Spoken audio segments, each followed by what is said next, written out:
அதுக்காக சொல்லியிருக்காங்க. 2 ஸ்கீம் மட்டும் சொல்லியிருக்காங்க. மாடு வச்சிருக்கிறவங்க எல்லாரையும் பதிவு சொல்லி ஆர்டர் வந்துருக்குது. எப்படி விவசாயிகளுக்கு அடையாளத்தை கொடுத்துருக்காங்களோ அதே மாதிரி மாடு வச்சிருக்கிறவங்களுக்கு எல்லாம் அடையாளத்தை ரெடி பண்ணிட்டு இருக்காங்க. மாட்டுக்கு இன்சூரன்ஸ், தடுப்பூசி இந்த மாதிரி இதெல்லாமே மானியத்துல பண்றதுக்காகவும் விவசாயிகளுக்கு என்னென்ன மானியம் கொடுக்குறாங்களோ, அதாவது நிலமில்லாத விவசாயிகள் கால்நடை வச்சிருக்கிறவங்களுக்காக மட்டும் இந்த ஸ்கீம்ஸ் வந்து சொல்லியிருக்காங்க. அதனால ஆதார் கார்டு கொடுத்து மாடு பதிஞ்சுக்கணும், போன் நம்பர் எடுத்துட்டு வரணும். செவ்வாய்க்கிழமை அன்னைக்கு காலையில டாக்டர் அம்மா வருவாங்க, வெட்டனரி டாக்டர். யார் யார் இருக்கீங்களோ கொண்டு வந்துருங்க. உங்ககிட்ட மாடு இல்லைனாலும் அக்கம் பக்கத்துல சொல்லுங்க. நீங்க இதை பத்தி அவங்க கிட்ட சொன்னாதான் அவங்க உங்களுக்கு ஏதாவது ஸ்கீம் வந்துச்சுன்னா சொல்லுவாங்க. என்கிட்ட மாடு இல்லை, நான் ஏன் அக்கறை இல்லைன்னு சொல்லிட்டு விட வேண்டாம். மாடு இல்லாதவங்களுக்கு இப்ப விவசாயிகளுக்கு ஸ்கீம் வந்த மாதிரி, மாடு வந்து ஸ்கீம் வந்த மாதிரி வேற யாருக்காவது ஸ்கீம் வரும். அதனால அவங்க உங்களுக்கு சொல்லுவாங்க. தயவு செஞ்சு எல்லாருக்கிட்டையும் பதிலுங்க. ஒண்ணு. ரெண்டாவது, குடும்ப அட்டையில யாராவது ஒரு மகளிர் வந்து மகளிர் குழுவுல சேர்ந்துக்கோங்க. ஏன்னா அதுலயும் மத்திய அரசு ஸ்கீமும் மாநில அரசு ஸ்கீமும் நிறைய வந்துகிட்டு இருக்குது. குடும்ப அட்டைதாரர்ல உறுப்பினர் ஒவ்வொருத்தவங்க யாராவது ஒரு லேடிஸ் வந்து மகளிர் குழுவில் இருக்கிறது பெஸ்ட்.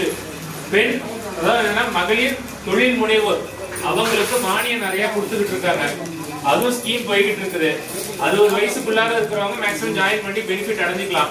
அதை பத்தி விவரத்தை கேட்கணும்னாக்கா வந்து ஸ்கேலுங்க எங்களுக்கு தெரிஞ்சதை சொல்றேன் நான். 2வது பாயிண்ட். 3வது வந்து என்னன்னாக்கா, ஒவ்வொரு கிராமத்துக்கும் ஒவ்வொரு காய்கறியை பிரதானமா கொண்டு போகணும்னு சொல்லிட்டு கவர்மெண்ட்ல அடுத்த ஸ்கீம் போய்கிட்டு இருக்குது. அது என்னன்னாக்கா, நம்ம ஊருக்கு என்ன காய்கறி அதிகமா உற்பத்தி பண்ண முடியுங்கிறத பாருங்க. ரெடி பண்ண முடிஞ்ச வரைக்கும் ரெடி பண்ணுங்க. இங்க குரங்கத்தொல்லை இருக்குது, காக்காத்தொல்லை இருக்குது, இதெல்லாம் இருக்குது, ரைட், ஓகே. பூசணிக்காவும் பரங்கிக்காவுக்கும் காக்காவோ குரங்குக்கோ எதுவும் பிரச்சனை கிடையாது. அதனால உற்பத்தி பண்ணுங்க. வீட்டுக்கு வீடு ஏதாவது ஒரு காய்கறி உற்பத்தி பண்றதுக்காக கவர்மெண்ட்ல ஸ்கீம் கொண்டு வந்துட்டு இருக்காங்க. அதுக்கு முன்னாடி நீங்க தயாரா இருந்தீங்கன்னாக்கா மானியம் ஏதாவது வந்தா உங்களுக்கும் வரும். அடுத்தது இப்ப வந்து என்னன்னா, கொள்ளையில வந்து பந்தல் காய்கறி போடுறதுக்கு மானியம் கொடுத்துட்டு இருக்கிறதா செய்தி. பாவக்காய், கொத்தவரங்காய் இதே மாதிரி காய்கறி எல்லாமே போடுறதுக்கு ஸ்கீம் கொடுத்துக்கிட்டு இருக்காங்க. அது தோட்டக்கலைத்துறை ஆபீஸ்ல இருக்குது. யார் யார் வேணுமோ போய் பார்த்துக்கோங்க. இதுதான் இப்பொழுதுக்கு ஸ்கீம் இருக்குது. இன்னும் கொஞ்சம் நிறைய பெனிஃபிட்ஸ் இருக்குது. தயவு செஞ்சு அக்கம் பக்கத்துல யூஸ் பண்ணிக்கோங்க. ஆனா மெயினா மகளிர் குழுவுல சேர்றதும் உங்க மாடு பதிவு பண்றதும் இப்ப மெயினா போய்கிட்டு இருக்கு. இப்ப மாடு பதிவு முடிஞ்ச உடனே கொஞ்ச நாள் கழிச்சு ஆடுகளை பதிவு பண்றதுக்கும் ஸ்கீம் வந்துகிட்டு இருக்கு. பட்ஜெட்ல வந்து அறிவிப்பு வந்திருக்குது. விதவை பெண்களுக்கும் கணவனால் கைப்பிடப்பட்ட பெண்களுக்கும் ஆடுகள் 100% மானியத்திலே கொடுக்கறதுக்கு ஏற்பாடு இருக்கிறதா சொல்லிட்டு இருக்காங்க.